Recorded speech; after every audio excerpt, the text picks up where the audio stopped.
give a best clap offering para sa ating Panginoong Jesus. Come on, come on, come on.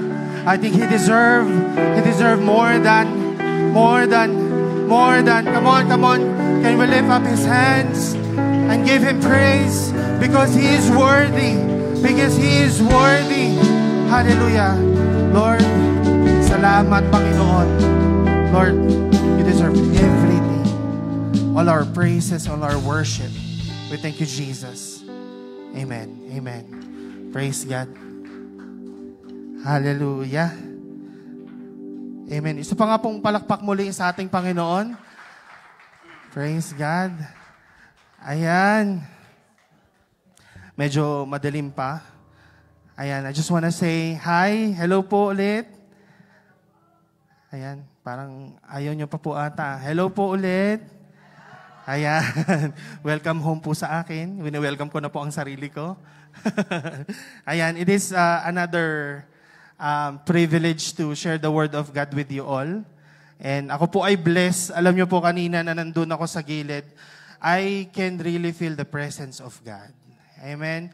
And sabi ko, wow, patindi po ng patindi ang JA1 Edmonton. Amen. Kaya po lalo ko po kayong namimiss eh. Amen? Amen. Sige po, let's declare. Look for verse 18 to 19. The Spirit of the Lord is upon me because He has anointed me to preach the gospel to the poor. He has sent me to heal the brokenhearted, to preach deliverance to the captives and recovering of sight to the blind, to set at liberty them that are bruised, and to proclaim the acceptable year of the Lord, for Jesus our God, the Anointed One. And our JA1 culture, I am a blessing, I am anointed, I am a deliverer, I am a good follower, I don't destroy, I build, I am not seasonal, I appreciate everyone and everything, I am part of something big, I am in partnership with Christ, and I am not extreme. Ayan po, talagang nakikita ko po may mga bago, meron pong luma na. Ayan, palakpakan po natin ang Diyos. Praise God.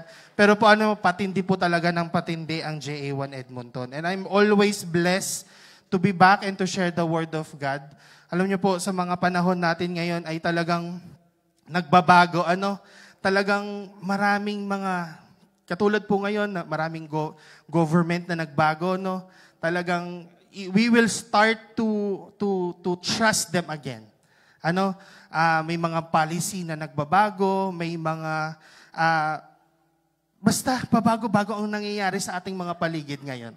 Amen? And minsan, hindi po natin maiiwasan na ang buhay ay pahirap ng pahirap. Amen? Pero sa atin po, pabuti ng pabuti. Amen ba? Pabuti po ng pabuti. And also, kaya po sa Philippians 4 verse 13, ina-encourage tayo that we can do all things through Christ who gives us strength. Amen? Talaga pong, ang source natin, doon tayo laging kumukonect. Amen po ba? Na tayo ay kakapit sa Panginoon. Amen? And real life itself, marami tayong mapagdadaan ng challenges.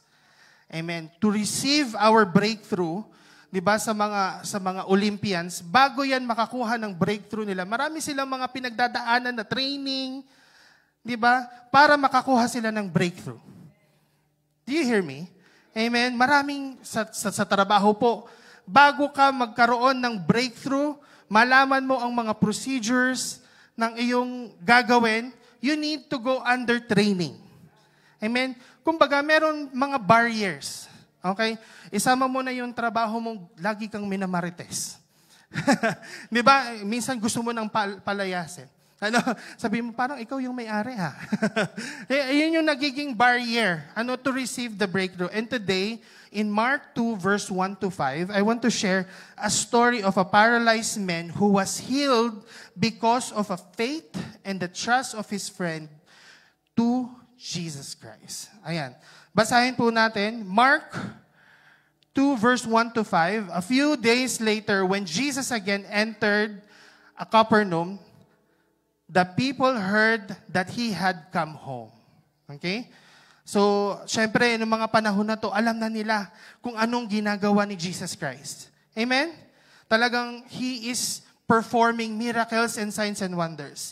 Second verse, they gathered in such large numbers that there was no room left, not even outside the door, and he preached the word to them. Biro mo, isipin niyo po, ito yung isang room. Crowded sa labas, pati sa pintuan, pati sa exit, sa bintana, wala nang room. So it means sila ay nandoon, namamangha. Okay, they are ready to listen. But there is someone na kailangan niyang ma-receive ang breakthrough niya. Kasi alam niya na siya ay masaset free ni Jesus. Kaso hindi niya kaya. Alright? So men came, sabi dito, men came bringing to him a paralyzed man carried by 4 of them. So meron siyang kasama. So ngayon, ang problema na ngayon nila ay paano sila makaka-access? Wala nang pagdadaanan eh.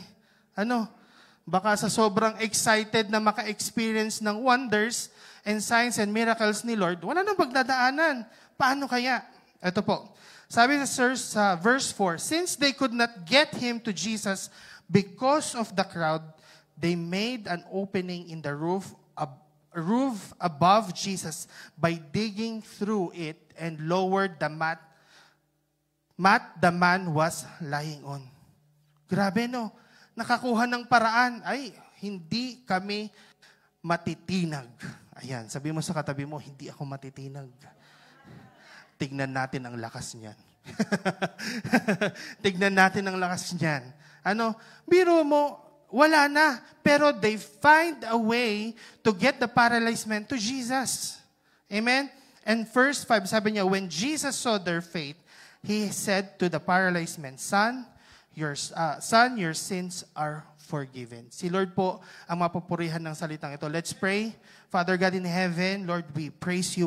We glorify your name, Panginoon. Lord, today, hallelujah, you will do signs and wonders and miracles. Lord, gagawa ka ng himala today, Panginoon. At Lord, for every word, ikaw po ang maitaas. And Lord, use me as a channel of your blessing. At Lord, ikaw po ang patuloy na maparangalan. In Jesus' name we pray. Amen. Amen. Praise God.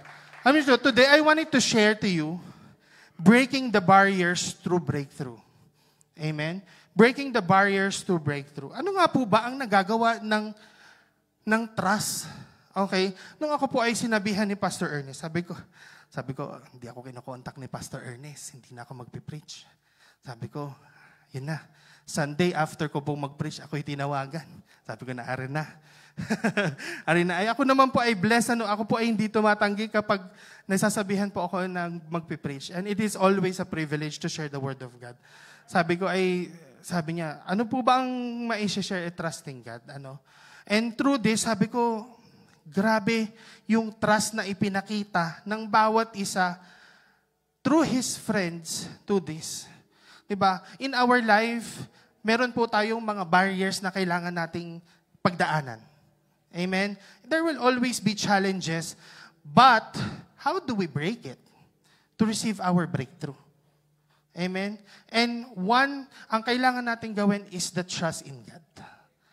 Trust in God. Kaya nga po, sabi natin kanina, Philippians 4:13, we can do all things through Christ who gives us strength. Meaning, ay ang source mo si Lord. Lahat ay kaya mong gawin. Okay? And what does trust can do? Ano bang kayang gawin ng trust?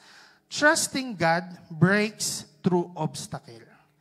Sabi sa Mark 2 verse 4, since they could not get him to Jesus because of the crowd. The crowd was the barrier, but faith found a way. Amen? The crowd was the barrier. Wala naman na kahit ano eh. Baka yung bubong pa pwede pang maging isang barrier. But their faith find a way. Okay, Pastor, bakit mo sinishare ang faith? Mamaya po. The house was full. Sabi ko po kanina, the door was black, the mirror, it's all shut down. But ano po ang nangyari? They never give up. They never give up. They climbed to the roof. Meron pa tayong pag-asa. And they tore it open to lower their friend to Jesus. Faith and obedience equals to trust. Amen? Pag pinagsama mo ang faith at obedience is equals to trust. That's the main foundation.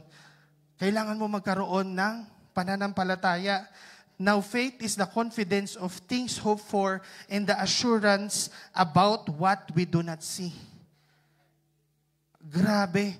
Di ba, ang akala lang natin, basta ako ay may pananampalataya sa Diyos, makakaya ko. Amen. Kasama pala doon ang kahit hindi mo pa nakikita at kapag ikaw ay nagkaroon ng faith to the one who planned our life, makakagawa ka ng paraan. Bakit? Source natin, si Lord. He is the great I am. He can give you a wisdom. Amen? Diba? Kung ang Diyos nakagawa ng paraan noon, ngayon may gagawin din siyang paraan.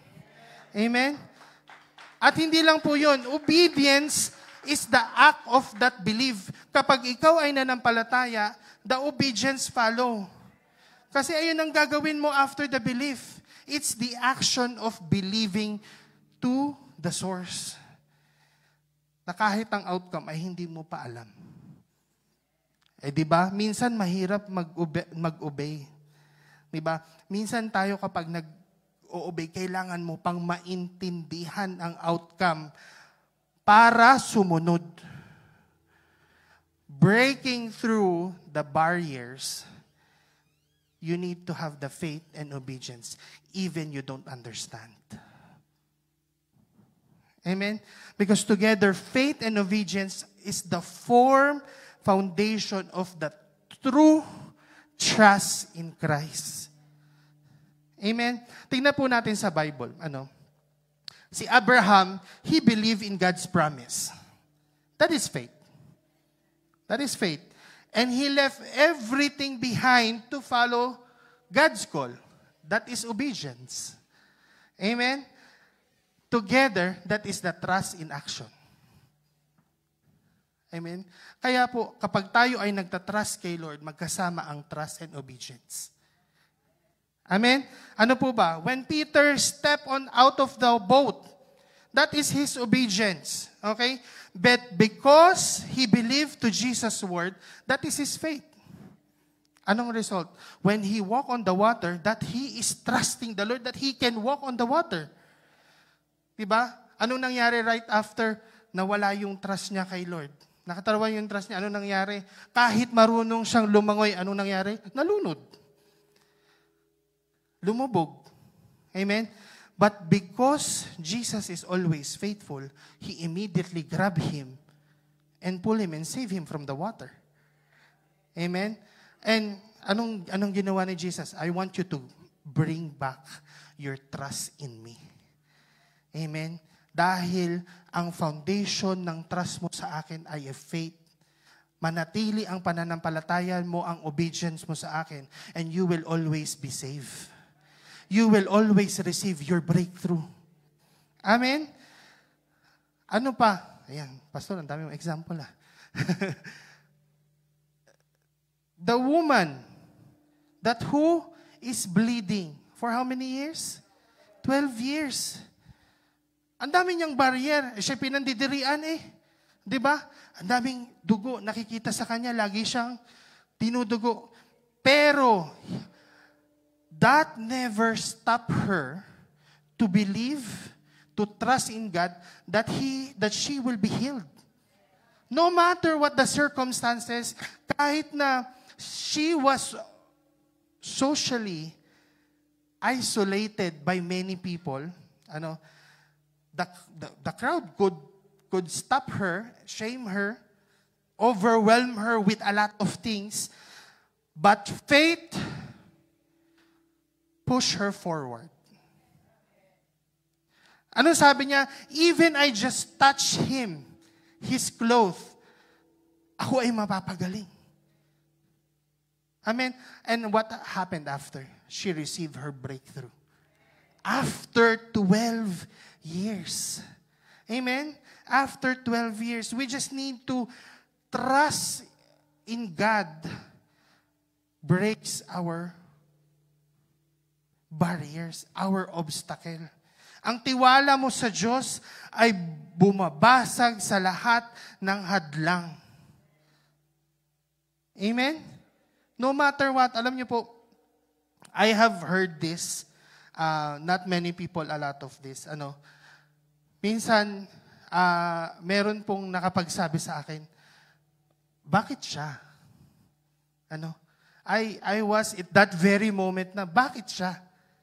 Ayan, hindi po alam ng lahat na meron pong na nagsabi sa akin, bakit si Pastor Joel?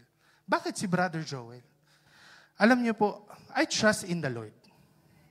I trust in the Lord na no matter what other people will tell you, push forward to receive your breakthrough, to break the obstacle in you. Because you know what? Baka yun lang ang challenge sa'yo. Amen? Ayun lang ang challenge sa'yo eh. To push forward to receive your breakthrough. Ano bang barriers mo ngayon? Ano ba ang pinagdadaanan mo ngayon? Okay? Tignan mo yung katabi mo.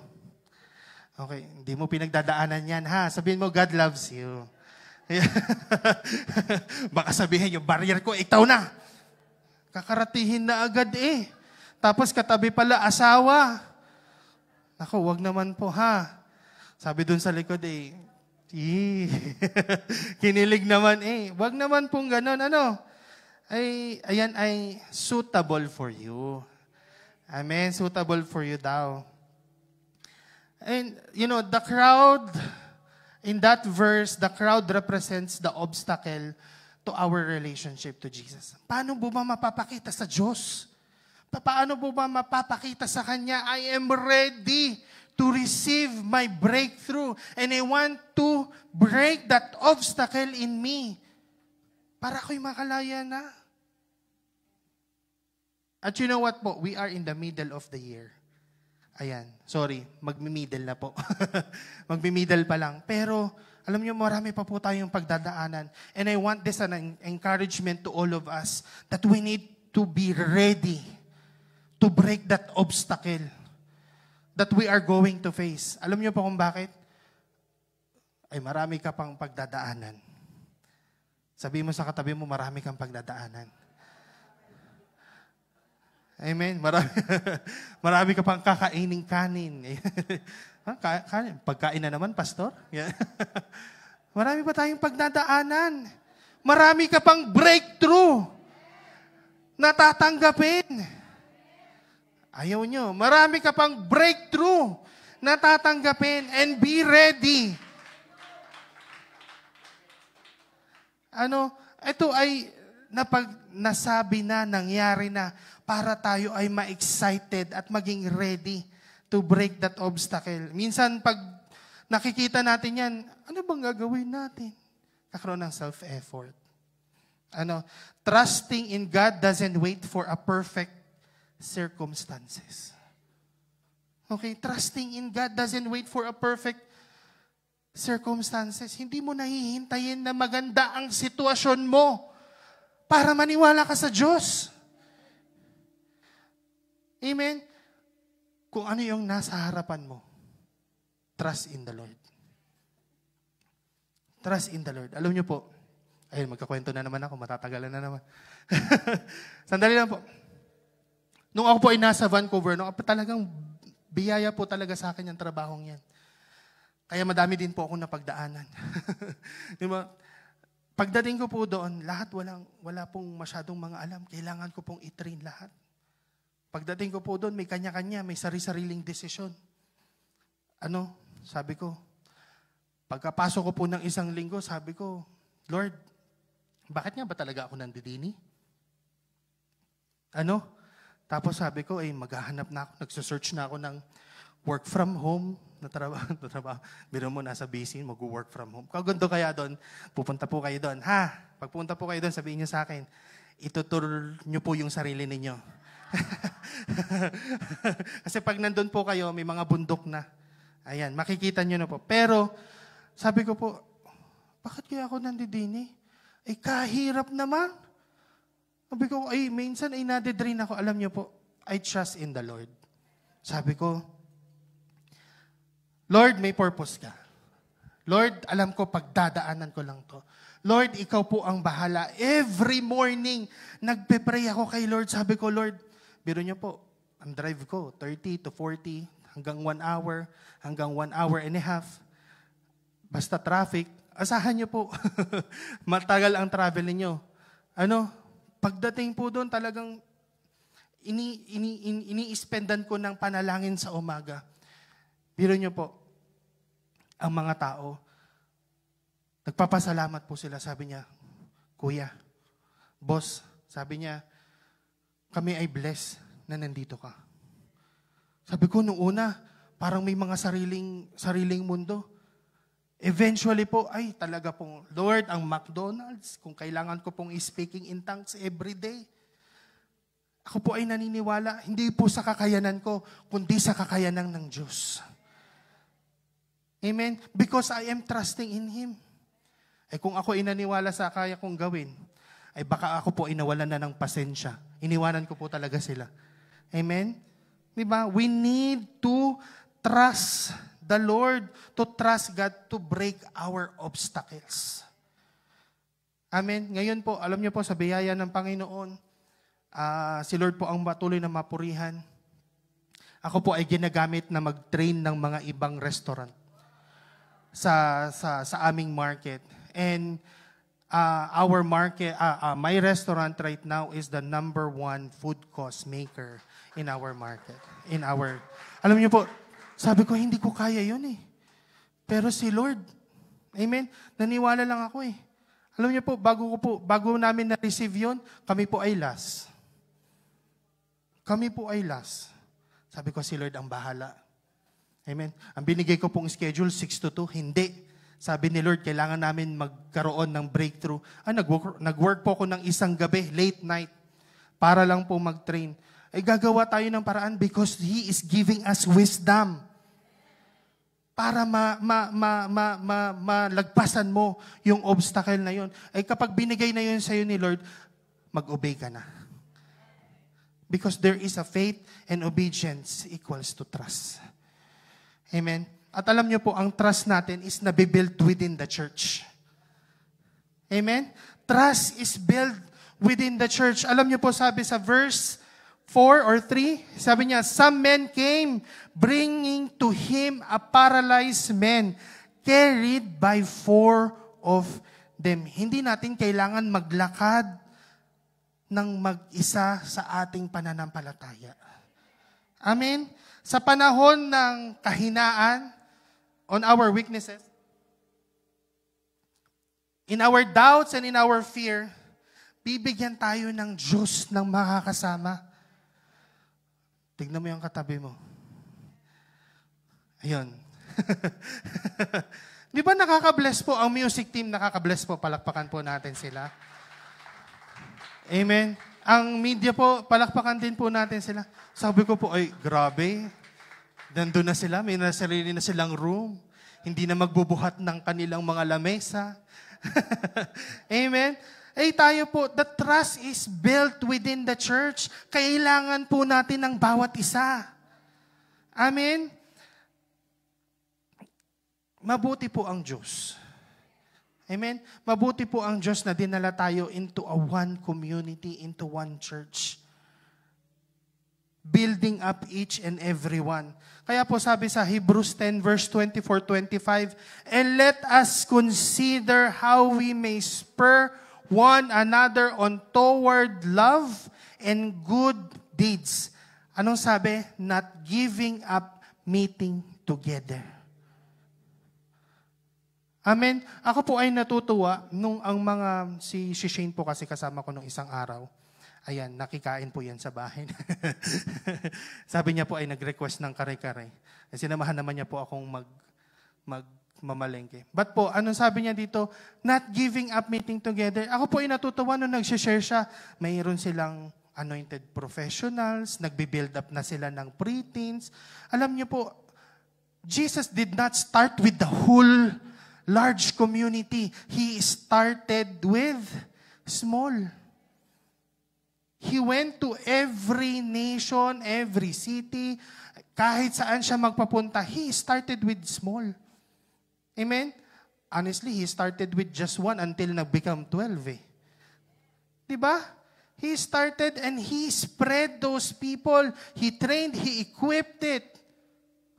Eventually, ano nangyari? Kaya po, dito ay marami na.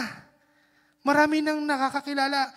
When you started with small, kapag ikaw ay napagkatiwalaan sa maliit, mapagkakatiwalaan ka sa malaki. Amen?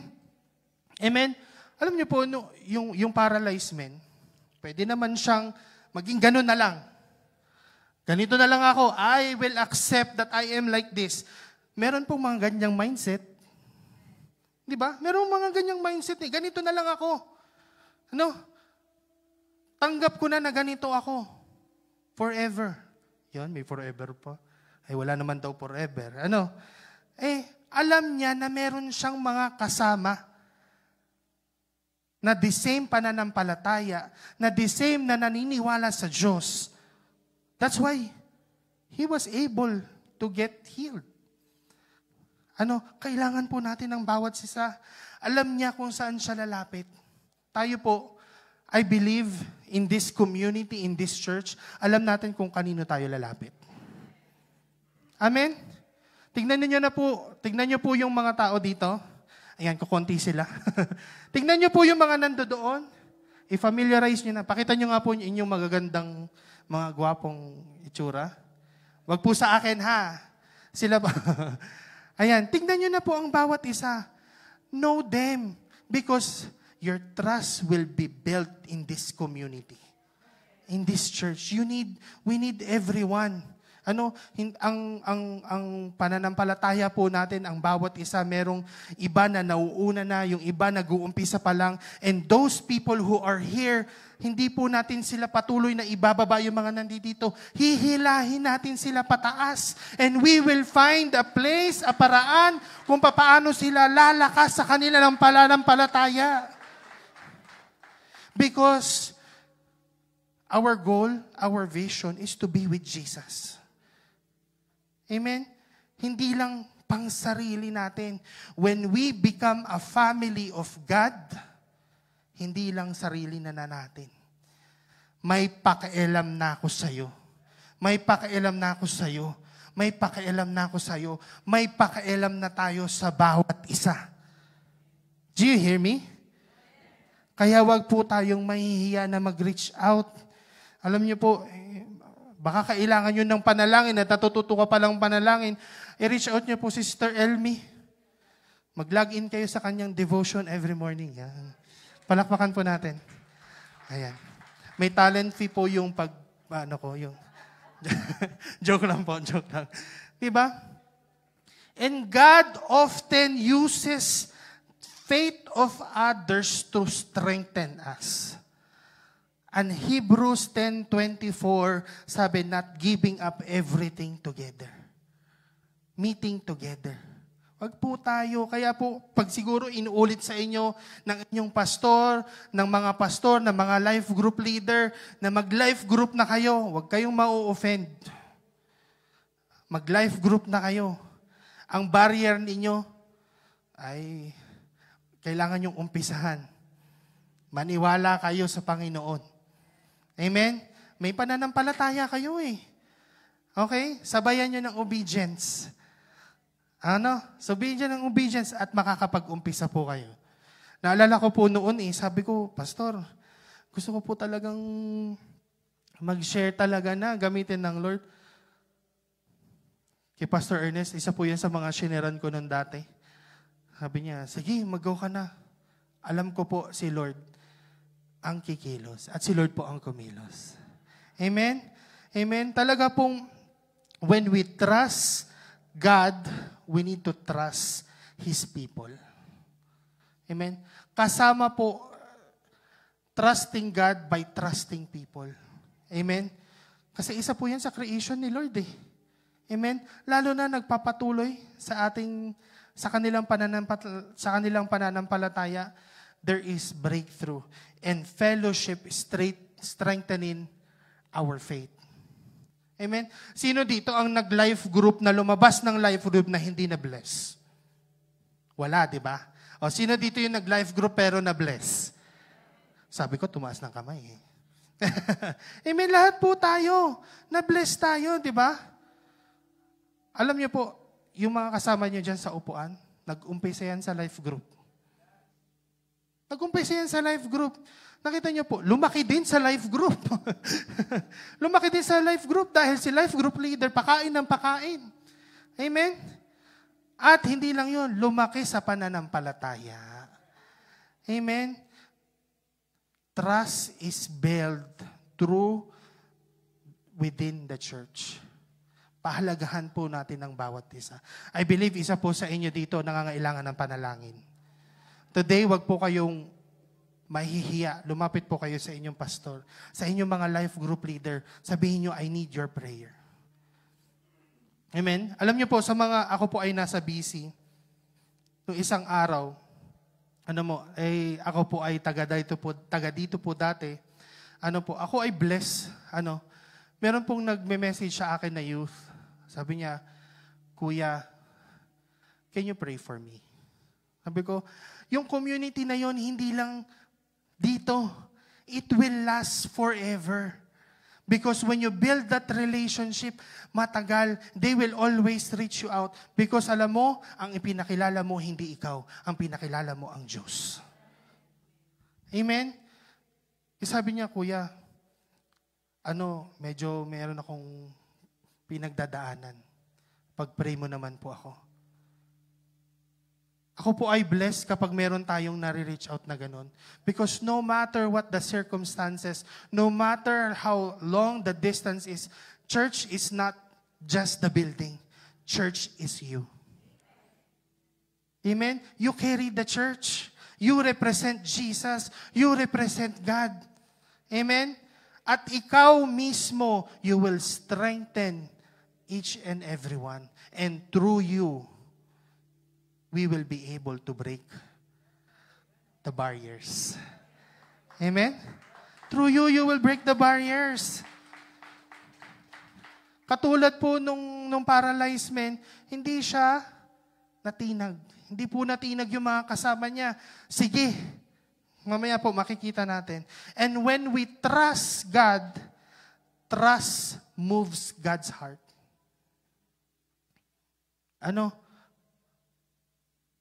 Trust move God's heart. Sabi niya, when Jesus saw their faith, Jesus responded not just to the need. Diba? Dinala na sa kanya eh.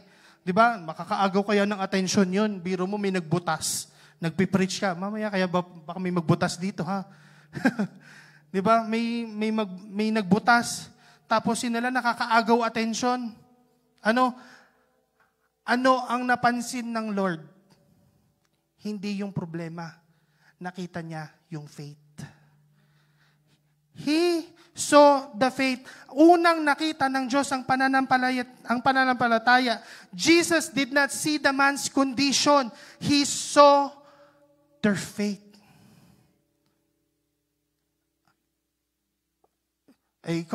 Pag ikaw ay may ginawang kakaiba para kay Lord, ay di, mapapansin ka talaga ng Diyos. Amen, di ba?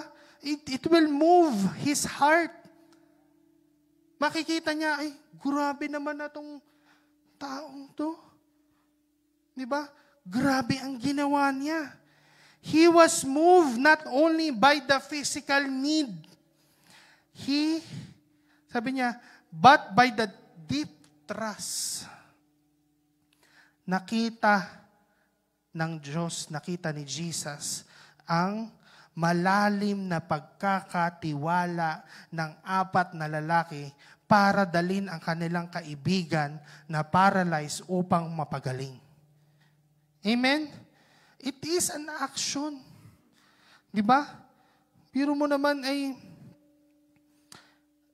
talagang ang faith will get God's attention. Faith gets God's attention. Sa simpleng pananampalataya mo, the faith that moves the heart of God, in the simple faith na maipapakita mo, it will break barriers. Ang Diyos pa noon na may ginawa, may ginagawa at may gagawin pa sa buhay mo, kailangan mong ipakita ang special faith mo kay Lord. Magpapansin ka na kay Lord. Amen? Gawin mo na ang para sa Kanya. Ipakita mo on how you will trust Him.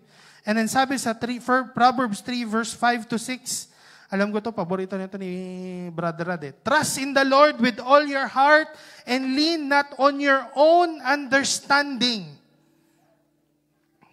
In all your ways, submit to Him and He will make your path straight.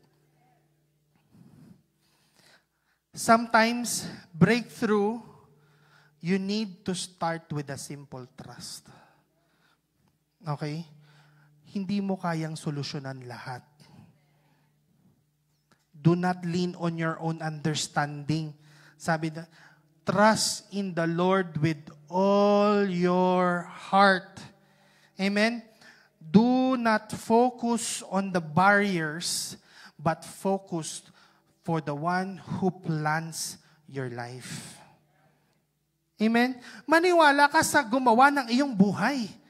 Huwag kang mag-focus sa kung anong magiging barrier ng buhay mo. Nakikita mo kapag nagkakaroon ka ng barriers, ng obstacles sa buhay mo, you feel distress. Amen? You feel distress, you feel uncomfortable. You always keep thinking of what to do, and every time that you think of what you need to do, you always fail. Because you are leaning on your own understanding. You are always leaning kung anong gusto mong maging outcome. We need to trust to the one who plans our life. Amen? Sino po ba ang nagplano ng ating buhay? Hindi niyo po alam. si Lord. Amen? Trust Him. Don't trust the barrier. Amen? Amen? At ang sabi niyo, in all your ways, submit to Him. And He will make your paths straight. Palakpakan po natin ang Lord.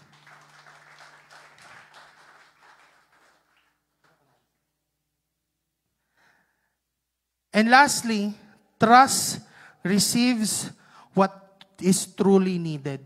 Alam niyo po, kapag na-touch natin ang heart ni Lord, kapag ang trust, pinakita mo sa Kanya, at na-move ang Kanyang puso, the trust receives what truly is needed. Okay, basahin po natin. In verse 5, sabi niya, Son, your sins are forgiven. Alam niyo, they came in Capernaum, kung saan nagpipreach si Jesus, they came seeking for healing. Amen? But Jesus gave forgiveness first. Alam niyo po, when you trust in God, kaya Kanyang ibigay kahit anong hinihingi mo dahil alam niya kung ano ang pangangailangan mo. Amen?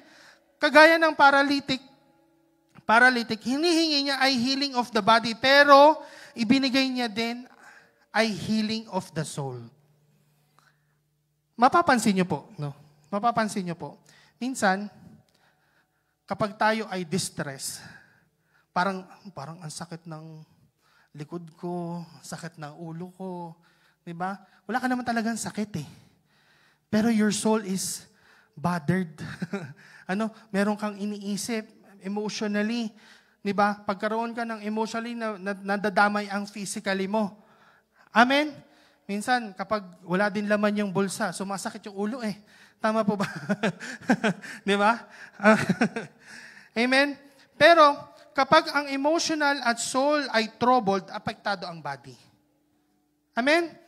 Kapag si Lord ang nagbigay sa nagtiwala sa Kanya, ibibigay niya ang kabuuan. Alam ng Lord ang pangangailangan mo. Amen? Alam niya kung anong kailangan mo. Hindi lang basta kung ano yung ipiniresent mo sa Kanya. Because God knows everything. Amen? Alam niya ang pangangailangan mo. Alam niya na mahalaga ang healing of the soul para sa complete healing of the body. Ganon pag nagtitiwala tayo kay Lord. Alam ng Lord ang root cause. Kaya po, anong sabi? Sabi sa Mark 2 verse 11, sabi niya, I tell you, get up, take your mat, and go home.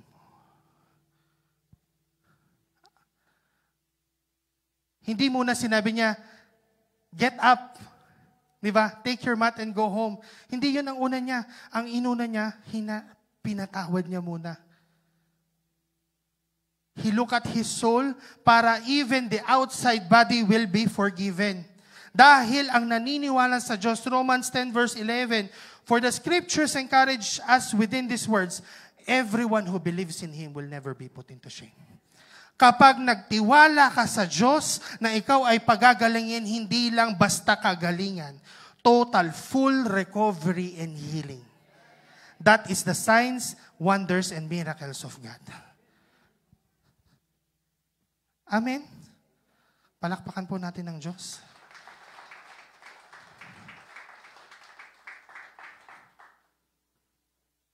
Trust God to know what you truly need. Ano pang pangangailangan mo?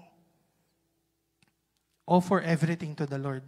Alam niyo po, nung yung assistant pastor po natin sa Suri, sa BC, we were having conversation. Alam niyo, kaya po tayo, minsan kaya tayo na nagkakaroon ng disappointment. Kahit tayo ay sasabihin natin, let God's will be done, let God's will be done. Pero hindi po, through the words coming out ay nasasabi natin, but through the heart and our mind, ay nananatili ang ating permissive will. Kaya nagkakaroon ng disappointment. Kapag sinabi mong God's will, maniwala ka, trust in Him 100%. At kapag sinabi mo yun at it will not go the way that you wanted to be, magtiwala ka, there will be no disappointment. Huwag kang mag-expect. Amen? Expectin mo. Laging stay positive. Amen? Because mas maganda ang plano ni Lord kaysa sa expectations natin. Amen? Kasi minsan ang expectations natin, ay napakaganda na. Hindi pa pala. Mas maganda ang plano ng Diyos sa buhay natin. Palakpakan po natin ang Lord. Trust that His ways is higher than our ways. And His timing is always perfect. Amen?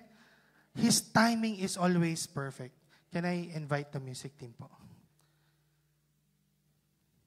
Trust in Him not just for what you want, but for what you truly need. Amen? Breaking barriers to receive your breakthrough. Probably today, meron ka pang gustong ma-break. Amen? Baka today, you came here because you want something to break in you. Sa'yo, sa pinagdadaanan mo, I want you to have the full trust in the Lord. Philippians 37 verse 3 to 5. Sabi dito, trust in the Lord and do good. Then you will live safely in the land and prosper. Wow. Trust in the Lord. Anong sabi? Then you will live safely in the land and you will be prosper. Wow. Anywhere you go. Saan ka man dalhin ng Diyos? Sa trabaho mo, sa school, sa family mo, trust in the Lord. At sabi dito, take delight in the Lord and He will give you your heart's desire. One thing that we need to break the barrier is to delight ourselves to the Lord. Because we know He will give everything that you will desire. Anong sabi dito? Trust Him and He will help you. Hindi ka mag-iisa. Hindi ka mag-iisa. Kasama mo ang Diyos to receive your breakthrough. Hindi ka mag-iisa because may magandang plano ang Diyos sa'yo. And when we stop leaning on our own strength and start trusting fully in the power of God, you will receive breakthrough. You will receive breakthrough. Sino gustong ma-receive ang breakthrough? Tayo po ito mayo. Come on. And let's close your eyes. Let's close our eyes.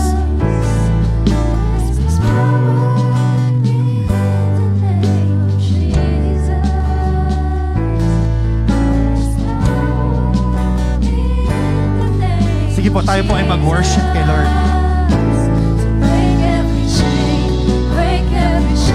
At habang ikaw ay nag-worship, receive that your barriers, your obstacles is breaking right now.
That wall in front of you, that wall in front of you is starting to fall right now. In Jesus' name. In Jesus' name. Come on, the Lord is doing something. Trust in the Lord. Come on, maniwala ka. Kayang tibain ng Diyos ang wall na nandiyan sa iyong harapan. Come on. Chains are beginning and begin to break. The chain is breaking right now. I hear the chains falling.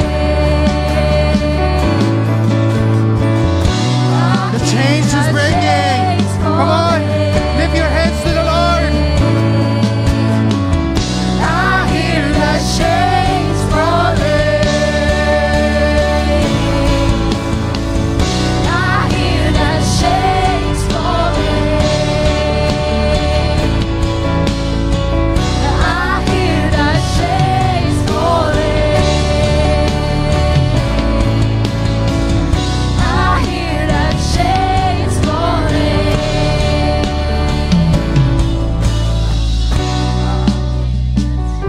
May naiisip ka. Yung naiisip mong imposible sa Panginoon, give it to the Lord. Come on, He is breaking that chain. He is breaking that obstacle. He is breaking that barrier in you so that you will receive your breakthrough today and to the following days and to the rest of your life. Come on, come on. Hallelujah. Palakpakan mo ang Diyos. Hallelujah. Come on, give it to Jesus. Give it to the Lord. In the name of Jesus, there is power. In the name of Jesus, there is power. In the name of Jesus, to break every chain, break every chain, break every chain, break every chain, break every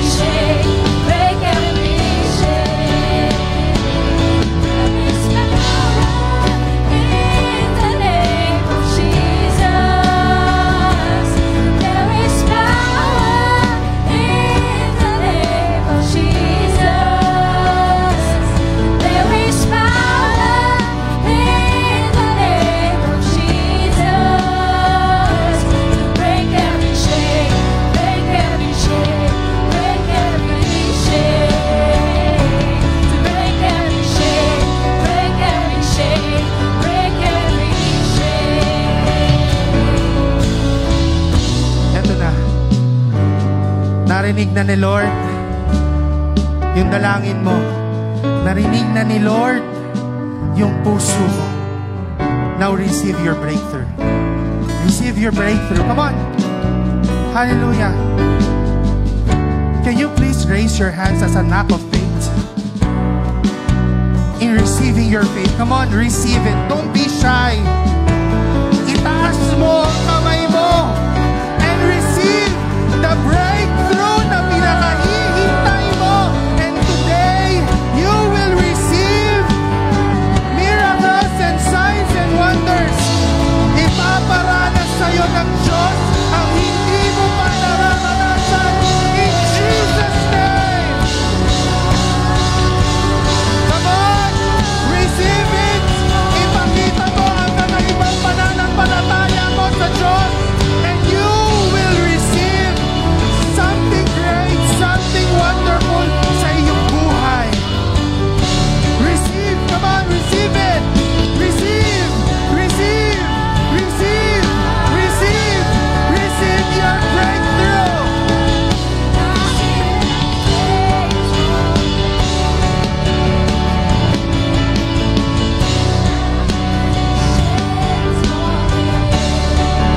Hallelujah. Lord, salamat. Salamat. Lord, thank you. Today you receive your answered prayer. Today you receive your breakthrough. Today you receive what you've been praying for. Today, you will never be the same. Because today, you will entrust the Lord 100%. Today, no more you. It is more of Him in your life. Lord, maraming salamat. Ikaw po ang patuloy na maparangalan, mataas. At Lord, today, pinagaling ka ng Diyos. Today, pinagaling ka ng Diyos. If you are experiencing something masakit, hawakan mo, trust the Lord, you are healed. In Jesus' name. Lord, again, sa iyo po ang lahat ng papuri at pasasalamat. In Jesus' name we pray. Amen.